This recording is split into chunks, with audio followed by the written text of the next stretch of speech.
Okay, så vi har de her to formler til at finde hældningskoefficienten, og så har vi vi har en formel til at finde hældningskoefficienten, og så har vi to formler til at finde skæringen med y-aksen. Og det er ligesom dem, vi er vant til at bruge, og sådan, men for at bevise, at de egentlig kan bruges, så kan man jo for eksempel kigge på det grafisk, så man kan sætte de to punkter ind i et koordinatsystem, og så lave en lineær funktion herinde i koordinatsystemet.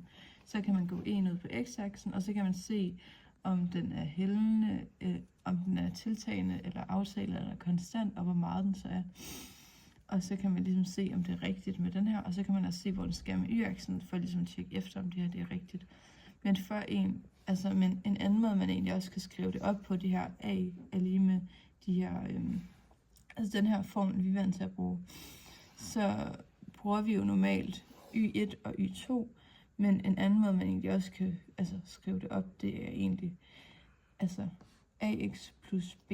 Så hvis det er y1, man skal bruge, så kan man egentlig også skrive f parentes x1, eller man kan skrive ax1 plus b.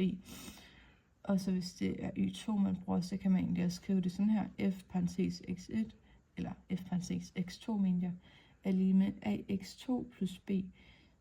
Så det er egentlig forskellige måder, du egentlig kan skrive det samme på, men det giver egentlig det samme resultat i sidste ende.